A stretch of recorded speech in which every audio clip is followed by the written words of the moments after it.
Dialogamente no ar, mais um episódio desse podcast, que é uma produção do jornalismo da TV Gazeta, que fala sobre saúde mental, sobre comportamento e maneiras de viver nesse mundo. E hoje a gente vai falar de dinheiro, porque nada mais emocional do que dinheiro.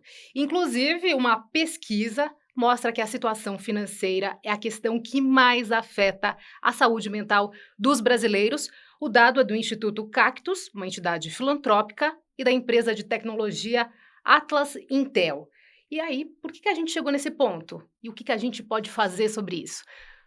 Para isso, eu trouxe duas especialistas no assunto. A professora Vera Rita de Mello Ferreira, que é presidente da Associação Internacional de Pesquisa em Psicologia Econômica, é psicanalista, doutora em Psicologia Econômica, uma referência no assunto, tem vários livros, tem também canal no YouTube, no Instagram, Pílulas de Psicologia Econômica. Professora, muito obrigada por estar aqui. Muito obrigada, é um prazer.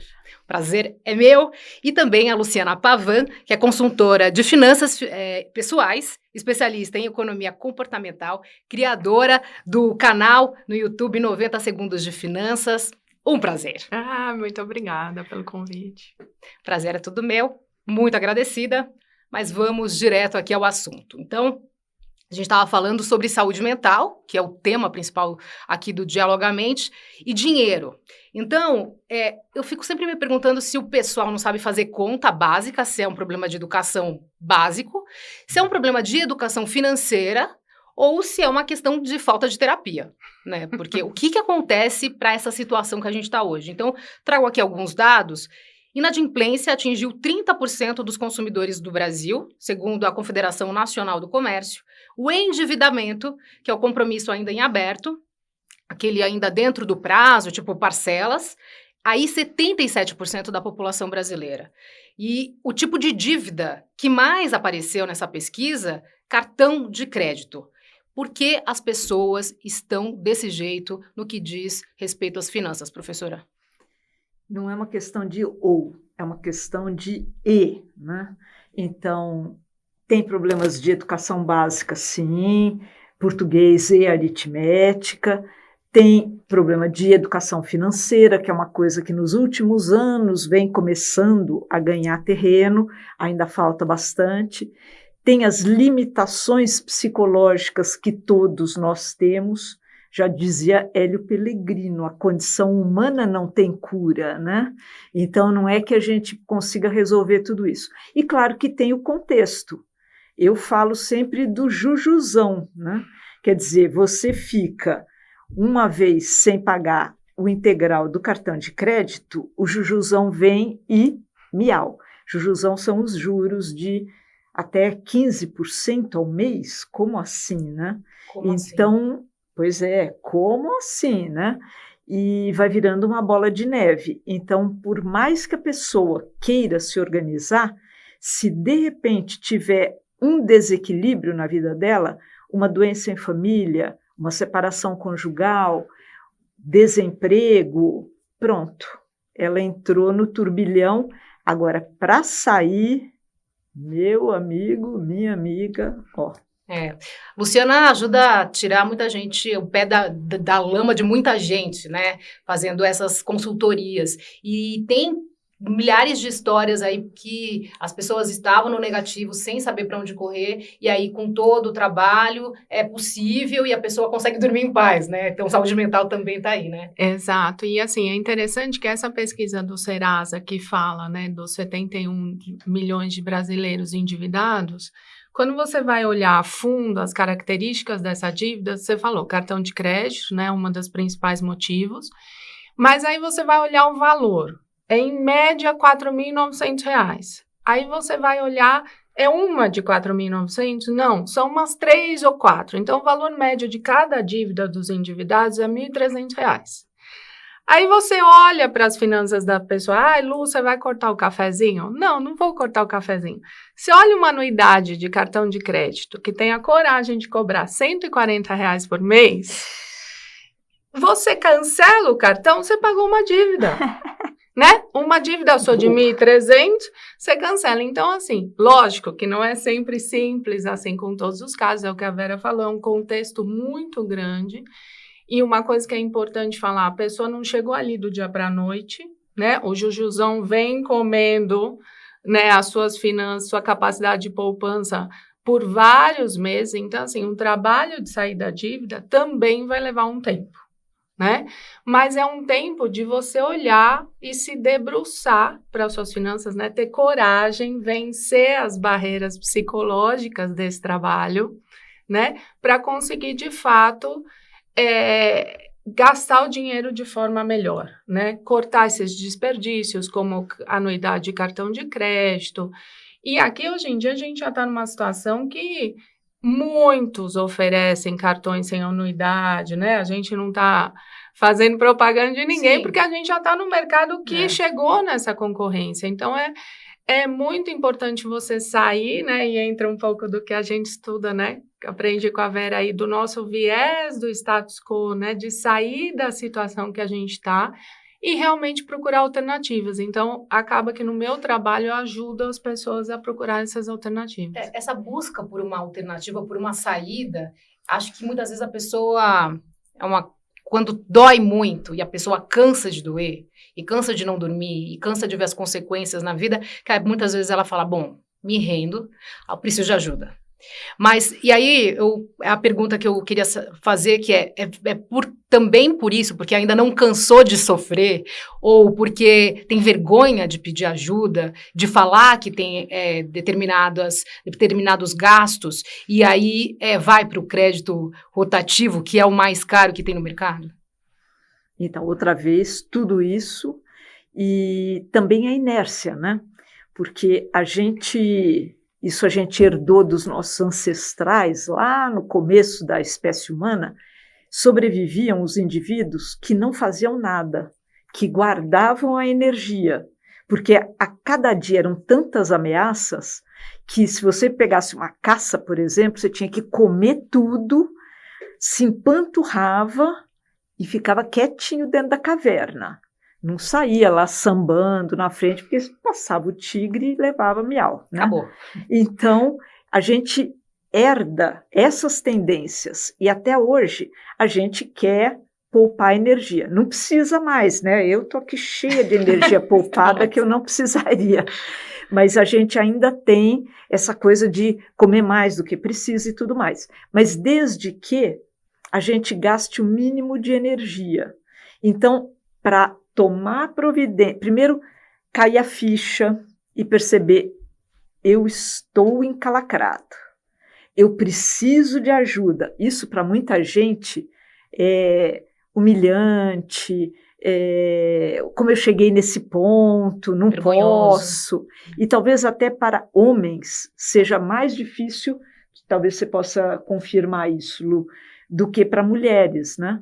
Então, vencer todas essas barreiras, juntar todas as informações, as pessoas esquecem de dívidas, por isso que eu sou fã do trabalho da Lu e dos consultores financeiros em geral, porque eles vêm com um olhar externo e ajudam muito as pessoas a começar a organizar, porque ela própria, ela olha para aquilo e fala, eu não dou conta. É quase chamar alguém para arrumar aquele armário com tudo bagunçado, que você não tem espaço, não tem nada. Não sabe por onde começar. É alguém que vai falar, pera, eu sei por onde começar, a gente trata daqui, trata dali. Como é que as pessoas chegam lá para você, Lu? Não, então, eu acho que tem um pouco disso das viradas, assim, né, das viradas de momento de vida. Então, às vezes, pessoas que, por exemplo, estão com um filho para nascer, ou acabaram de se separar, ou acabaram de casar, ou seja, grandes momentos da vida ajudam a pessoa a falar, não, agora eu não posso ser mãe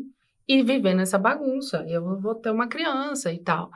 Ou, não, agora o meu primeiro casamento acabou, eu vou entrar nesse segundo, eu vou cometer o mesmo erro. Então, assim, grandes viradas. Mas, assim, eu queria deixar uma dica, assim, para quem estiver assistindo e está se encontrando aqui nas nossas palavras. Se você passou um mês no vermelho, recebeu o dinheiro, cobriu, sobrou um pouquinho, vamos apertar o cinto e tal.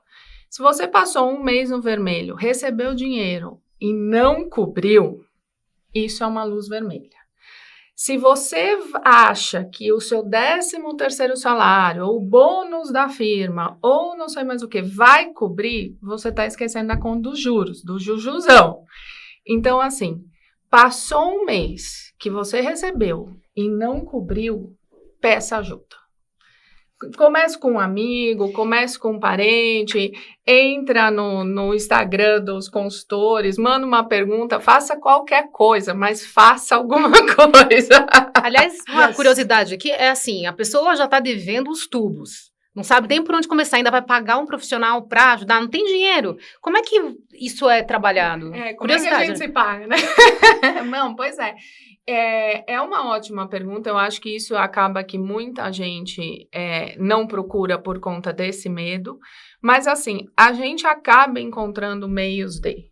É tanto desperdício que a gente encontra de dinheiro, é tanta tarifa, é tanta anuidade, é tanto serviço de assinatura que vai assinando, que, mas não estava de graça, não estava no período de experiência, não estava... E não está mais. Está ali na fatura do seu cartão. Por inércia, a pessoa deixou, né? E por inércia, a pessoa deixou.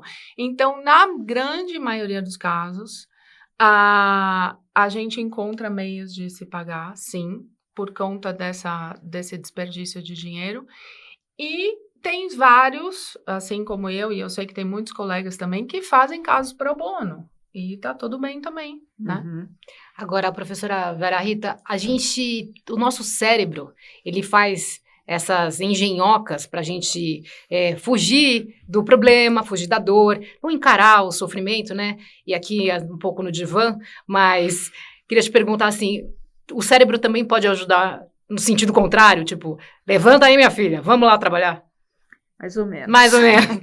O que pode ajudar é, em alguns momentos em que a cabeça esteja fora d'água, você tomar algumas decisões, tomar algumas atitudes que depois você deixa no automático. Então, por exemplo, na hora que a pessoa... Porque muita gente entra na bola de neve do endividamento porque não tinha nenhuma reserva, que a gente pode chamar de reserva de emergência. Teve uma aluna que chamou de reserva de paz, que muita gente gosta. Gosto desse nome. Então, em vez de, emergência, parece, né, que está vai sempre estourar uma bomba. Então, uma reserva de paz, Miriam Sampaio, lá de BH. E então, as pessoas podem entrar nessa situação porque não tinham nem um colchãozinho, nem um colchonete de segurança.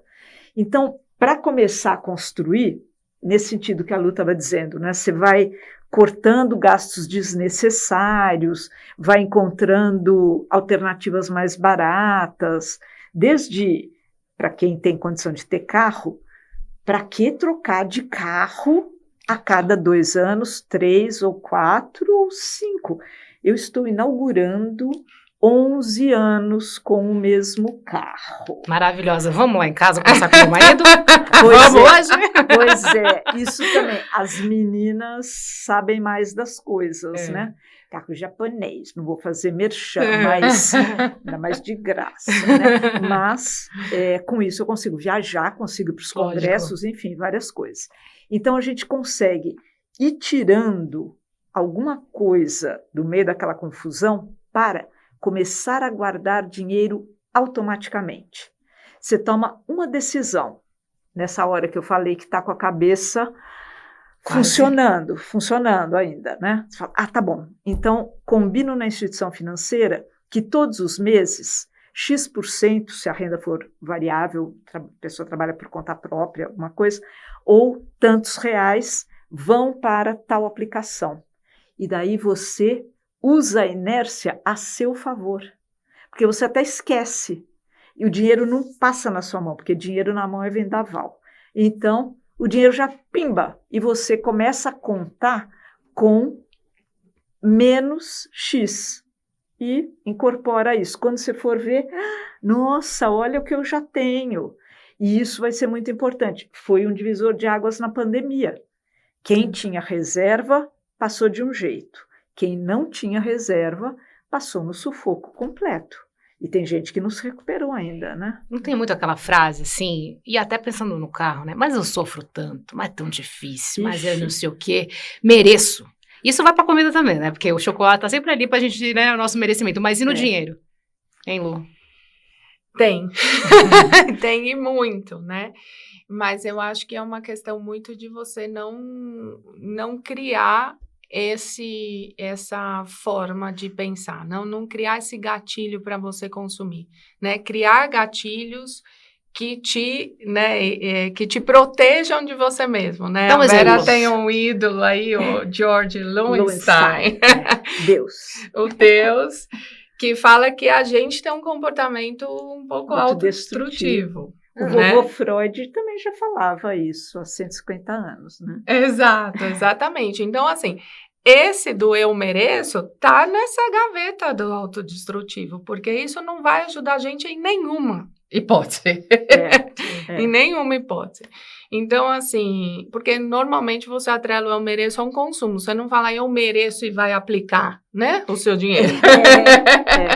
Mas eu quero perguntar sobre investimento, porque nem todo mundo tá na dívida. Tem muita gente que consegue fazer esse caminho, começa a investir, sei lá, vai buscar um tesouro direto e começa por aí. Mas eu queria te perguntar, que aliás é o nome de um dos seus livros, né? A Cabeça do Investidor. E como que é a cabeça do investidor? As escolhas não são tão aleatórias assim, né? Cada indivíduo tem a sua escolha por outros motivos que não só a indicação do gerente, Como é que é? Me explica, para não falar besteira. Pode não ser a indicação do gerente, é a indicação do dentista dele, né? Esse é bom, hein? A gente não sabe, né? Sai da panela para cair na frigideira, muitas vezes. Ou do influencer, né? Que vai saber o que está dizendo e a serviço de quê ou de quem, né? Agora, a cabeça do investidor é limitada como é a mente humana, de um modo geral. Frágil, precária e limitada. Bom, mas o que a gente pode fazer com isso? Muita coisa, tanto que estamos fazendo muita besteira também, mas, né, a gente tem muita dificuldade de pensar no nosso futuro, haja vista o que está acontecendo com o meio ambiente. Teremos futuro, né? Pois é. Agora, olha só, esse estudo, assim, ele é campeão de audiência. A Lu já conhece, né? É um estudo de neurociência que mostra que a região do cérebro que é mobilizada quando eu guardo dinheiro para mim, faço um investimento no tesouro, onde for, é a mesma região do cérebro que é mobilizada se eu der dinheiro para um estranho no meio da rua. Olha isso. A mesma região do cérebro é ativada tanto quando eu guardo dinheiro para mim, quanto quando eu dou dinheiro para alguém. Porque na nossa história evolutiva, a gente vivia, a maior parte do tempo, muito pouco. Você não tinha que ficar pensando em guardar dinheiro, porque você ia morrer antes. Então, né, os ancestrais das cavernas, idade média, expectativa era 10, 15, 25 anos. Então, de repente, no último século, é que a gente disparou. Aqui no Brasil, a expectativa média de vida na década de 1940 era 45 anos. Nossa. Então, olha isso, né? Eu sempre conto, minha mãe morreu com 100 anos. Então, e agora está cheio de centenários e tal. Mas a mente não acompanhou esta evolução de remédios, de exames, de prevenção, etc., que está permitindo que as pessoas vivam tanto. Então, elas não estão preparadas ainda. E, bom, aqui no Brasil a gente teve problema de inflação durante muitos anos, que foi o assunto do meu mestrado. A gente não desistia.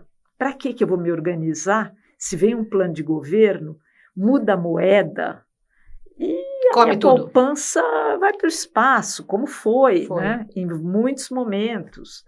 Então, as pessoas desanimavam e desencanavam, né? Mas, apesar dessa de tudo isso, a minha pergunta é, por que alguém fica na bolsa fazendo day trade Aí é por outras outras razões. Tem um estudo da psicologia econômica muito interessante de uns colegas israelenses. Eles fizeram um paralelo com goleiros de futebol na hora do pênalti. E eles viram que, ainda mais Israel, que não tem uma tradição em futebol, só por que o cara não fica assim na frente do gol? Em geral são goleiros grandes, né?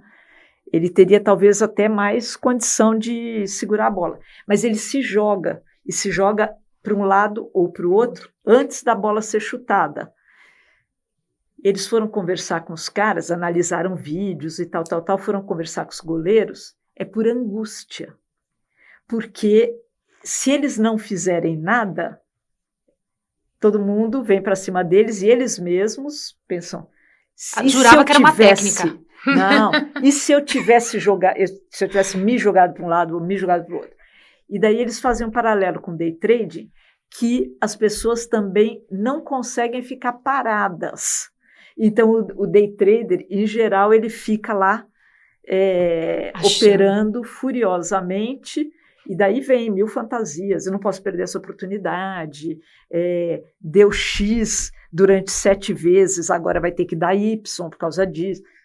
Tem estudos muito interessantes do Bruno Giovanetti, professor da GV, sobre como o day trading é ilusório, né? Em muitos casos, infelizmente. E acaba que, para muitas, posso estar falando besteira, mas às vezes eu tenho a impressão que parece que a pessoa está viciada como se fosse num jogo. Ah, sim. Né? Sim. E pode perder dinheiro, de verdade, né?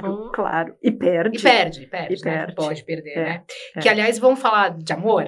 Né? Day trade, vamos falar de amor, né? Vamos pensar uma louca. Não, é o seguinte, porque tem muita gente que faz isso e não conta pra parceira. Como é que, né? E aí tem a tal da infidelidade financeira. E tudo. Vamos falar de amor e vamos falar de amor no dinheiro, né? Como é que é isso? Primeiro que, nossa, daria só para fazer um podcast sobre isso. Mas eu queria entender assim, é motivo de conflito? Sim. Sim. Unanimidade, sim. Não, então, já que é para polemizar, eu já vou logo aqui pro meu dado. Peguei aqui um dado, segundo o site Glidden, 59% dos maridos escondem parte das finanças das parceiras. Usa o dinheiro escondido. Esse site aqui, ele fala sobre a infidelidade porque muitas vezes, e aí depois a pesquisa mostra, que tem um uso com amantes. Mas a gente sabe que essa infidelidade não é só com amantes. A gente sabe que é uma infidelidade. Só de você ter um combinado e a pessoa pega e usa o dinheiro para outra coisa, faz dívida. E são várias histórias, né? Que a pessoa, de repente, morre. Aí a outra descobre que tá com uma dívida enorme e tudo. Quais são as boas práticas, assim, que a gente pode elencar, inclusive para evitar conflito? Parece que falar de dinheiro é você acabar com o amor. Tem muito disso, assim? Fala, Lu. Olha, é assim, o dinheiro, ele é um tabu, né? Vamos começar de fora para dentro, né? Vamos falar do contexto todo. O dinheiro é um tabu. Já tem muita pesquisa que fala que é um tabu cultural, é um tabu social, é um tabu familiar, é um tabu individual. Então, imagina vencer todas essas barreiras. Mas, assim, quando você fala, quais seriam as boas práticas, eu só penso em uma, comunicação. Assim, depois a gente fala de ferramentas, né? Vamos planilhar a vida do casal, vamos fazer planos juntos, vamos tal, não sei o quê. Mas, assim, a primeira coisa de tudo, a mais importante, na minha opinião, é a comunicação. Mas, às vezes, falar de dinheiro, falar, queridinho, vamos falar de dinheiro, parece que já acaba o clima. Mas aí você pode falar de dinheiro... Mata o tesão. Mata o tesão. Então, mas aí... E você vê porque é o dinheiro o tabu, né? Mas, por exemplo, se você começar a falar sobre salário é dinheiro. Sim. Mas vamos falar dos seus benefícios na empresa, vamos falar quando você ganha de vale-refeição, né? Plano de saúde, você vai ter que pagar alguma coisa, vai participar, não vai participar? Vamos pelas beiradas, né? Fala de salário, você tem seguro de vida? Uma coisa importantíssima que eu vejo que as pessoas não falam é de seguro de vida, exatamente o que você falou, na morte, né? Pode achar que tem dívida, mas pode ser que você tenha um super prêmio a receber e você nem sabe, né? Então, assim, começar a falar do tema não necessariamente por dinheiro em si, por briga de despesa. Vamos falar das coisas boas do dinheiro também, né? Que é recebê-lo. É que o buraco é mais em cima, né? Porque quando você estava falando de infidelidade financeira, eu estava pensando, não é a única infidelidade, e você mesma completou, tem amante e tal. Pode ser assistiu a série sozinho antes. Isso é briga feia. Isso aí não pode, não. Então, né? Aí já. E todos os tipos, né? De inverdades, de falsificação e tudo mais. Então, muitas vezes o dinheiro, ele simplesmente é o bode expiatório. A relação não está boa. Sim. E daí vai estourar em cima do dinheiro e vai estourar em brigas por conta do dinheiro. Mas muitas vezes são casais que não estão se entendendo, a comunicação não está boa sobre nada, né? Não, aqui não é um confessionário, tá bom? Quero dizer isso bem claro. Mas e quando, professora, você tem uma pessoa que economiza? É a formiga e o outro é a cigarra? Ai... Formiga, melhor achar outra formiga. E a cigarra, vai você. Não, desanima. A formiga desanima. É sério. Só que é para gastar, isso. então vamos gastar. Não pode, né? Não, às vezes a formiga chuta o balde. Desiste. Fala, quer saber? Então, entrega para Deus e paciência. Uma né? hora, espero não precisar. Sei lá, é pena isso. Aí, a coisa de guardar automaticamente ajuda, e a coisa de guardar escondido também ajuda. Essa é uma infidelidade financeira que eu apoio. Né? Guarda escondido. Guarda escondido. A gente vê isso desde em baixa renda, tem trabalhos assim com baixíssima renda, a mulher, geralmente é a mulher que esconde, né? Ela guarda embaixo do filtro de barro na casa, ninguém sabe. Mas há uma violência patrimonial também, né? Ainda, mesmo com as mulheres no mercado e tudo mais, o que a gente sabe é que... Bom, eu vou até contar porque minha avó já não está mais neste plano, então ela não vai vir puxar aqui minha orelha. Minha avó não trabalhava. Didático. É didático. Minha avó não trabalhava, e meu avô, sim, machista. E aí... ela queria ter o dinheiro, algum tipo de liberdade, algum tipo de independência. Porque ela sempre falava, menina, você tem que trabalhar. Eu falei, tá bom, já entendi. Mas ela guardava o dinheiro e ela escondia o dinheiro. O troco da feira. O troco da né? feira, não, gastei tudo. Eu olhava aquilo e até hoje, quando eu lembro, me dava tristeza, porque ela trabalhava tanto. Dentro de casa. Né, aquela economia do cuidado e tudo mais, e juntava a moeda. Né? E não precisava em termos, né? Porque tinha tudo, mas para ela se sentir um pouco dona de si, né? Que pudesse fazer as próprias escolhas, guardava dinheiro, acho que debaixo do filtro também, sei lá. E assim, eu imagino que tem outras pessoas que, por outras circunstâncias ou pelas mesmas, ainda passem por isso, né? Infelizmente. E muitos homens, pelo machismo mesmo, eles ficam extremamente enraivecidos, porque se sentem ameaçados, se a mulher começa a ganhar uma independência financeira.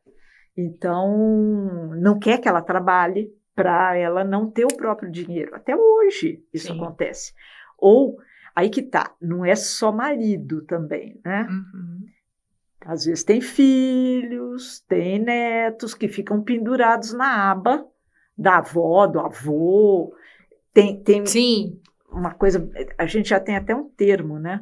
Violência financeira contra o idoso, por exemplo, abuso financeiro contra o idoso, que são situações que têm tantas variáveis emocionais presentes, o idoso não consegue dizer não, o idoso tem medo de dizer não e ser abandonado, ele está vulnerável, está frágil. E o que faz, hein?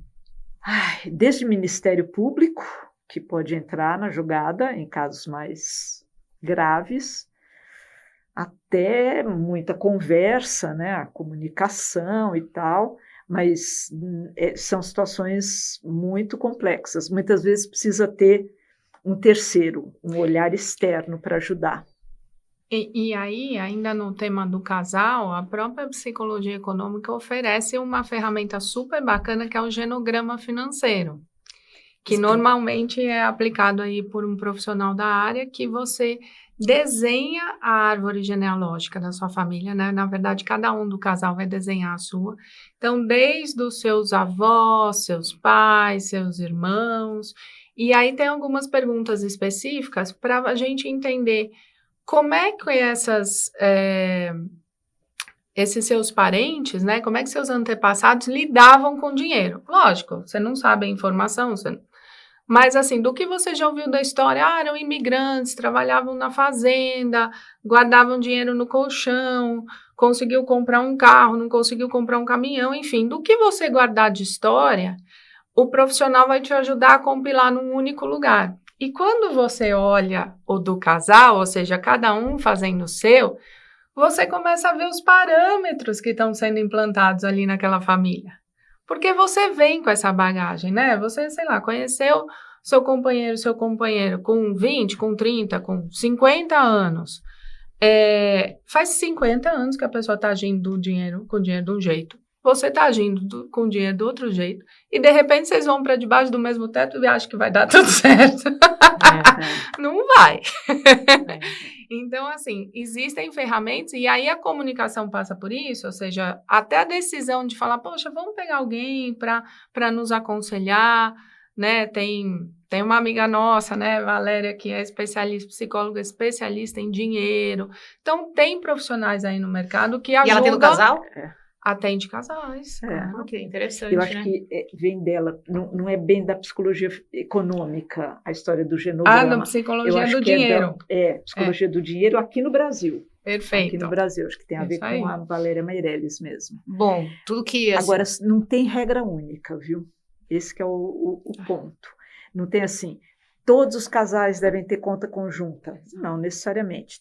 Todos os casais devem ter conta separada. Não necessariamente. Vai ter que... Tem muitos casais, por exemplo, que têm 3 contas.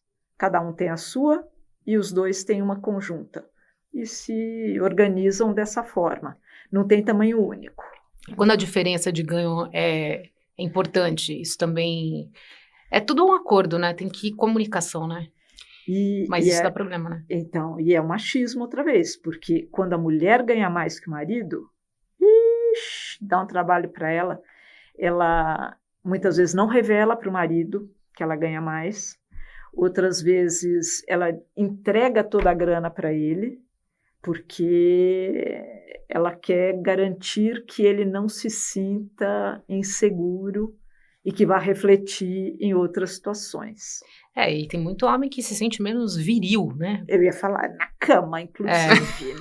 E aí, assim, como ela ganha, então mais no trabalho, ela o cara quer parece que cortar o piu-piu dela para deixar o dele ficar de boa. O que tem muita gente falando, né? Às vezes eu vejo na internet umas coisas assim muito bizarras, das pessoas falando que a mulher tem que ficar no seu papelzinho, porque quem é o cara... Gente louca, né? Assim, para. E fora que se a gente for olhar, independência financeira salva a vida de muitas mulheres. Né, do feminicídio mesmo, né, de anos de agressão e etc. Né? E salva a vida do país. Quanto mais mulheres trabalharem, de preferência com apoio para criar os filhos, senão também a mulher enlouquece, né, de acumular todas as funções. Mas o país se desenvolve mais quando as mulheres também participam da produção de riqueza. Né? É o dobro, daí dobra, né? E uma coisa que as pessoas esquecem é do efeito tempo, né, Vera? Porque, assim, as situações são muito voláteis. Uma pessoa, uma pessoa do casal está ganhando mais agora. Passa um tempo, dá uma virada no mercado, acontece 1000 coisas, de repente é o outro. Um apoia o outro. Um apoia o outro, a coisa tem que ser...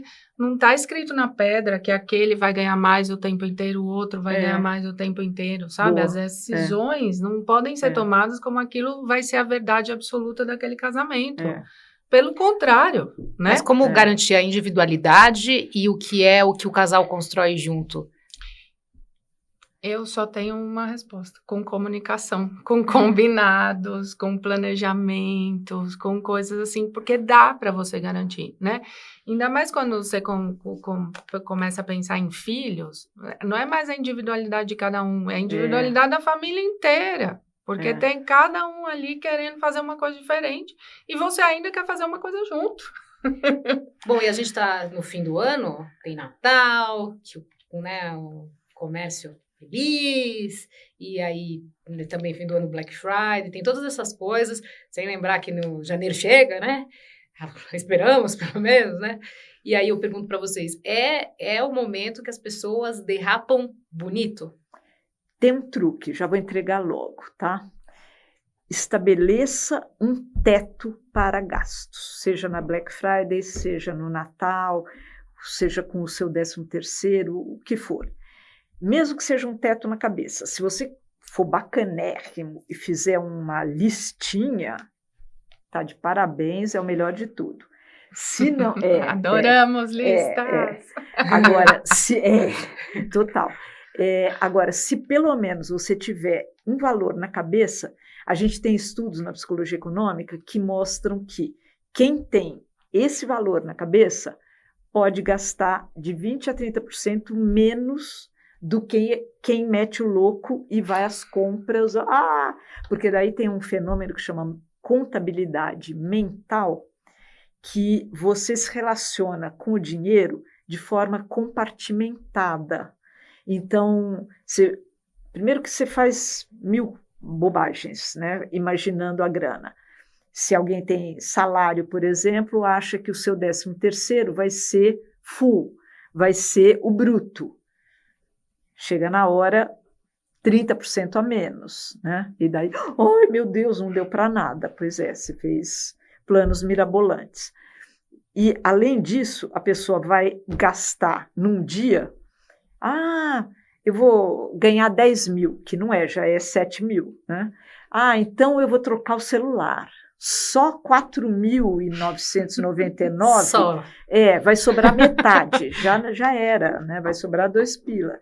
Então, a gente vai compartimentando, não faz o total. Tem até meme que diz, gente, não sabia que gastar R$15, R$20 de Uber no fim do mês dá 1.200. Isso é contabilidade mental. E que faz essa festa nesses momentos, como o 13º, ou mesmo para aproveitar o que parece uma liquidação, uma promoção. A gente adora ter a fantasia de que não tem como perder. Se eu aproveitar agora, a gente odeia perder, né?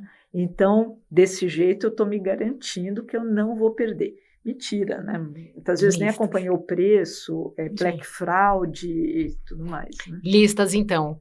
Mas quando eu penso em Natal e aniversário, essas coisas, você quer mostrar, às vezes, o amor, né? Eu amo, mas eu tenho que mostrar isso no tamanho do presente. Parece que não tem presente que tenha tamanho para você demonstrar, né? E aí, como é que faz? Eu não sei. Lista também, né? Ajuda.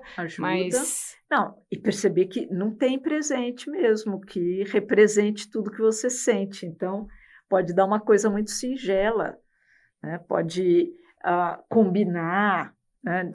Ou até uma coisa assim prática, né? Eu fui casada com um americano na pré-história, e então os presentes lá eram em dinheiro.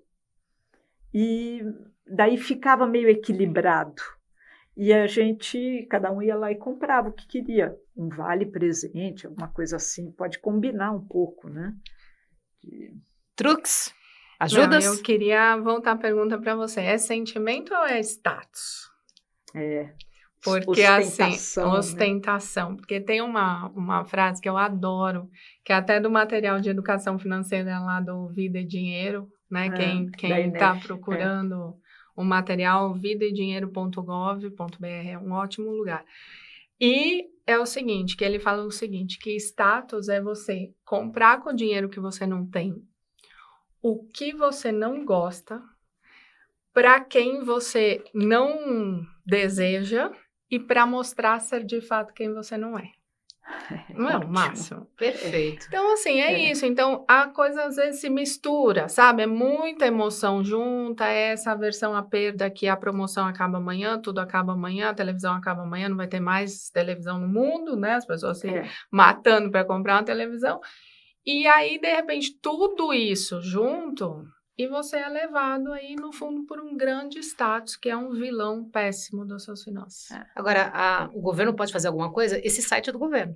É da INEF. É da Estratégia Nacional de Educação Financeira, que começou oficialmente em 2010 e já leva educação financeira para as escolas, tanto fundamental quanto ensino médio.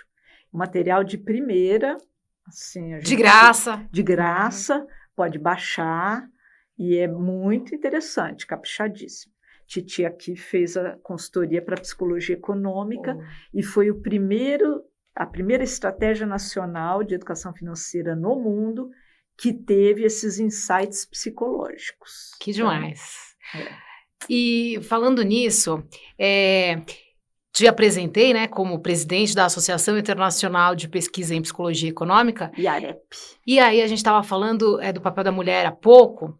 E esse ano de 2023 foi uma mulher que ganhou o Prêmio Nobel de Economia pela primeira vez, uma mulher sozinha, Mulher sozinha. levando É. e falando do trabalho E da das desigualdade mulheres, de gênero. da desigualdade de gênero, né? É. Então, algumas perguntas aí. Esse seu lugar neste momento na presidência também é inédito? Eu sou a terceira em 41 anos. Olha. Então, não... É uma representatividade, mas ainda a duros custos, né? Agora, eu sou a primeira latino-americana. Então, isso é inédito. E não é muito fácil. Uhum. De repente, eu falo, por exemplo, sobre desigualdade de gênero, e alguns colegas europeus ou de outros lugares do norte global, assim, mas não tem mais desigualdade de gênero. Oh. Até a gente deita e rola. Mas fala, né, quem no conta? chão. Quem conta? Então, tem uma batalha aí a ser lutada arduamente. E para vocês duas trabalhar na economia com dinheiro, como é que foi, assim, não só de escolha para vocês estarem nesse mundo tido como masculino, que eu acho que já não é tanto assim, mas me contem. Eu acho que para a Lu é mais complicado, Eu porque é ciências exato. contábeis, né? Eu acho que, para mim, assim, principalmente pensando na parte de consultoria, eu estou nisso já há 7 anos. É muito difícil ter cliente homem, assim. Normalmente, as mulheres vêm, e aí, quando é o casal, a mulher veio primeiro, e aí trouxe o marido, etc e tal. Mas, normalmente, os meus clientes são mulheres, assim. Eu acho que isso tem tudo a ver, né? Com a questão do homem não querer ser direcionado por uma mulher, não acreditar no que a mulher está falando e tudo mais. Então, acho que... Mas aí você vai provando, né? Você vai que os números não mentem, e aí eles acabam cedendo aí essa parte. Mas tem sim, na pele. Na psicologia não tive tanto problema, porque no Brasil... Ainda mais na época que eu fiz psicologia, nos anos 70, a maioria era mulher, né? Sim. Agora, a psicologia... E para a parte econômica. Isso. Então, a psicologia econômica, no Brasil não tinha, né? Quando eu comecei. Então, começou um pouco com a minha cara também. E uma coisa interessante, nos meus cursos, que eu dou desde 2005, primeiro eram mais homens do que mulheres. Daí foi equilibrando, atualmente também são mais mulheres do que homens. E por quê? Porque as mulheres querem saber? Não sei, pode revelar? Pode revelar. O quarto segredo de Fátima? Pode. As mulheres são mais espertas. Mas isso a gente já sabe, mentira. Ó, tem algumas perguntas aqui que quando eu comecei a falar que eu ia falar sobre dinheiro, aí algumas pessoas me perguntaram, né? E uma é o seguinte, pediu para não falar o nome dela, tá? Não consigo dizer não. Se tenho algum dinheiro e alguém me pede, ou se alguém está precisando, eu não consigo dizer não e não sei o que fazer. O que esconde o dinheiro. Dela mesma. Dela mesma, Bota no investimento travado. Bota no investimento travado, exatamente. Ou se ainda estiver em casa, põe bem difícil, esquece onde estava. Fazer o quê? Né? Até aprender a dizer não. Daí sim, daí pode ser uma terapia, uma análise, uma coisa assim que ajuda, né? Sim.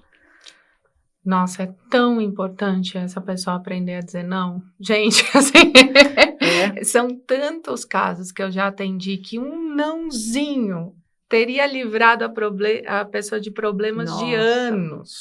Assim, era não ter começado. Era não ter emprestado o cartão. Nossa Senhora. Emprestou o CPF. Ai, imagina, tranquilo, foi só o CPF, não foi só nem dinheiro. Emprestou o cartão, né? E de repente, pumba, a pessoa está desempregada, o cartão tem uns juros de 300% ao ano. Então, assim, a minha dica vai muito além de financeiro, aprenda a dizer não. Tem caso até, olha que curioso, de baixa renda, em que, não baixíssima, baixa renda, em que a família preferiu pegar um crédito para poder dizer para todos os vizinhos e familiares, não, a gente está precisando de dinheiro, aí pegamos um crédito. E tinha dinheiro guardado. E fica ali dando dinheiro para o banco à toa. Não paga juros, mas... Sim. Outra coisa, outra pergunta. Por que falar de dinheiro ainda é visto no Brasil como algo tão negativo? Será que é visto ainda tão negativo? A desigualdade. A desigualdade é muito grande. Quem tem muito fica um pouco com vergonha, ou deveria, mas quem tem muito pouco fica se sentindo diminuído, não sente muito à vontade. Mas, na verdade, pega mais, não sei se você concorda, Lu, com a classe média. Isso foi até um insight da Sueli Ongaro, nossa amiga, porque quem é extremamente rico troca dica de advogado tributarista e investimento, tem aquele fundo lá, aquele offshore, papapá. Quem é muito pobre, estou sem grana, me empresto cartão. Agora, a classe média... Quietinho, todo mundo na miúda. Agora, outra vez, eu particularmente digo, não tem tamanho único. Tem gente que se sente à vontade de falar sobre dinheiro. Tem gente que não se sente. Eu não vou forçar, né? Tem que falar. Sim. Não quer falar, não fala, né? E aí eu acho que vale até a gente ver como é que a gente olha o dinheiro, né? Assim, ele é o problema. Nós não vamos viajar porque a gente não tem dinheiro. Não faço isso porque eu não tenho dinheiro. Ou seja, o dinheiro parece que ele virou uma entidade vilã e culpado por todos os seus problemas. E no fundo, você conta ou eu conto que isso não é verdade. Que o dinheiro não é uma entidade, o dinheiro é um meio de pagamento. Quem está usando o dinheirinho sou eu, você, né? Você que está tomando as decisões. Então, se ele é um vilão, suas decisões estão muito erradas, né? Então, assim, tomar cuidado com essa proporção que a gente dá para o dinheiro, porque a hora que a gente for ver que ele é só um meio de pagamento, a gente vai conseguir falar melhor. Mas eu concordo com isso, que as camadas sociais mudam bastante. A gente falou aqui muito estamos quase no fim, mas a gente falou muito aqui de problema, de endividamento, claro, porque é a maioria, né? Mas para quem não sabe, a Luciana, além de uma tremenda profissional, é uma tremenda amiga.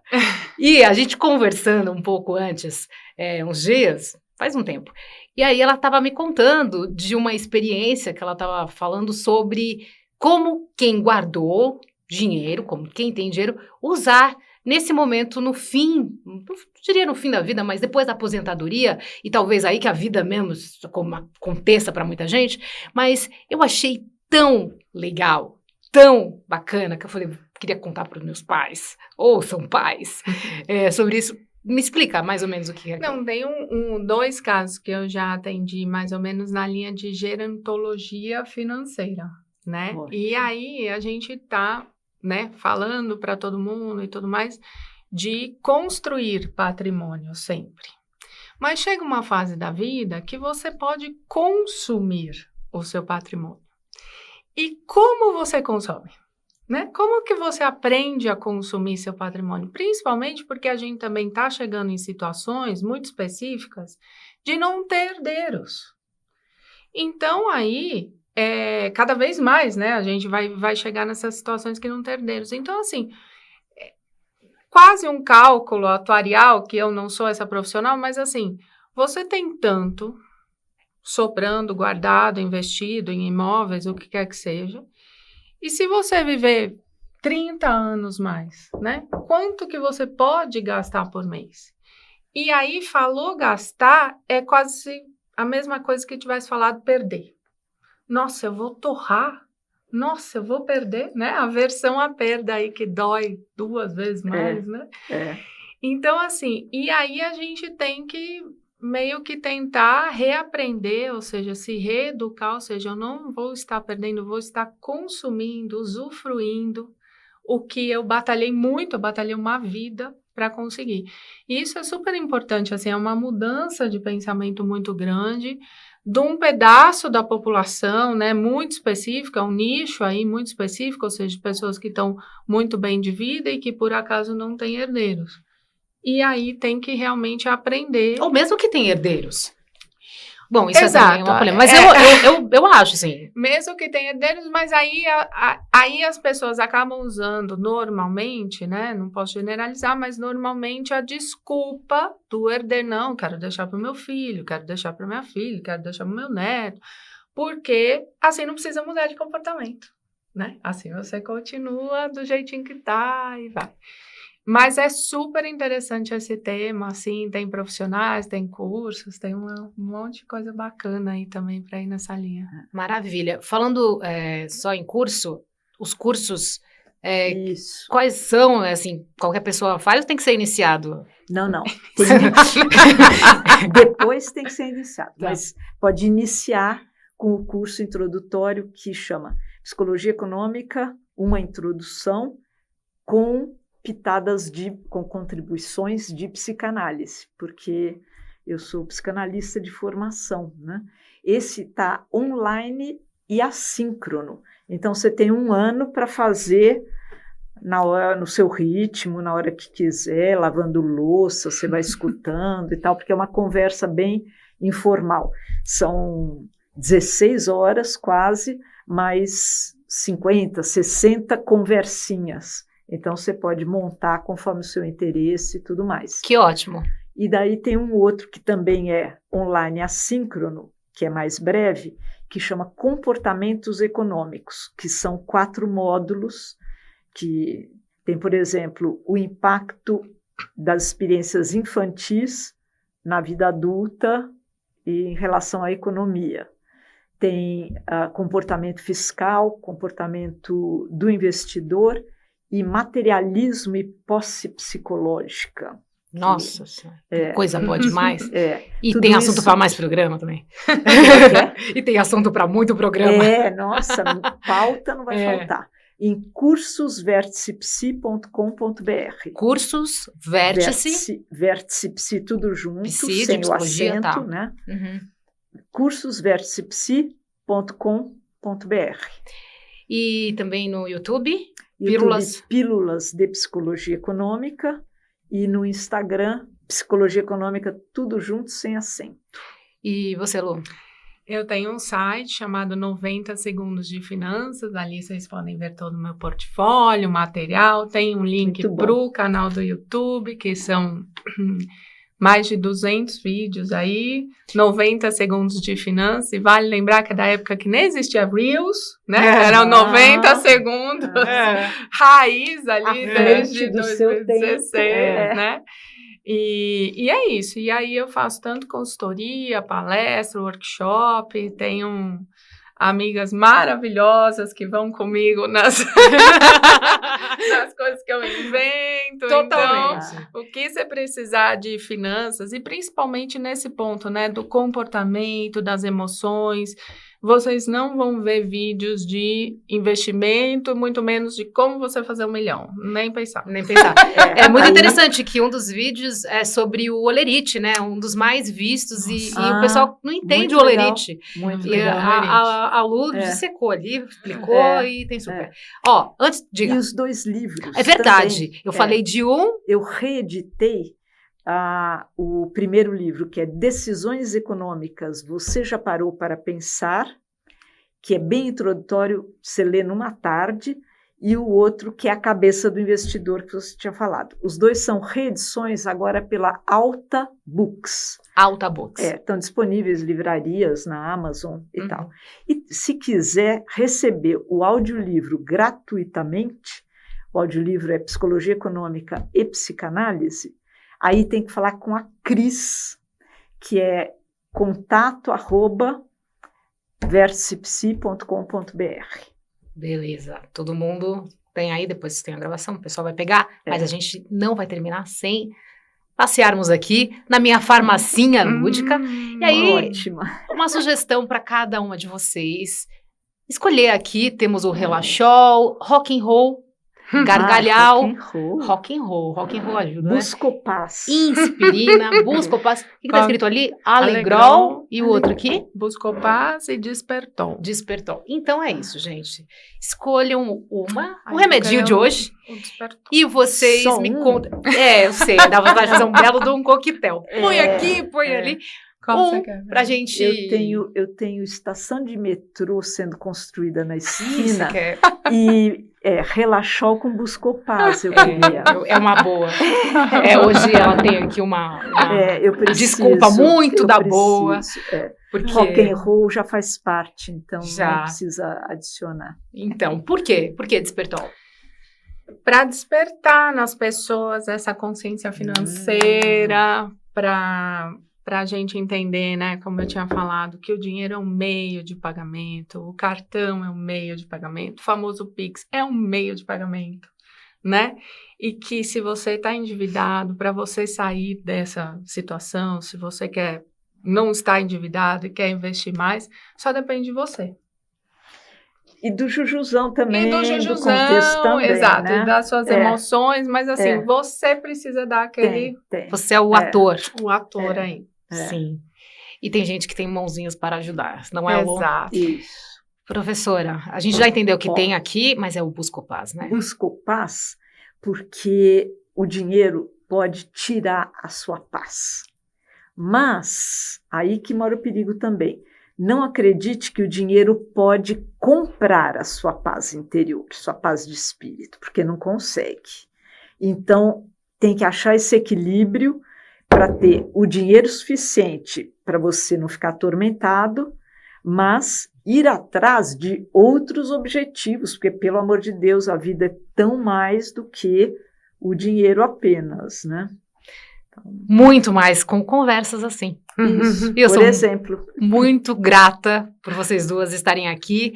A professora Vera Rita de Mello Ferreira, que é presidente da Associação Internacional de Pesquisa em Psicologia Econômica, psicanalista, doutora em Psicologia Econômica e, como a gente viu, com um currículo enorme, com livros, canal no YouTube, e a Luciana Pavan, minha querida amiga. Lu, obrigada, estou muito feliz de você estar aqui, viu? Professora também, mas acabou? É minha irmã. Eu deixo. Consultora de finanças pessoais, especialista em economia comportamental e criadora do canal 90 Segundos de Finanças. Importante falar, 90 é um número, tá? Não tá por isso, tem outro não, é um número.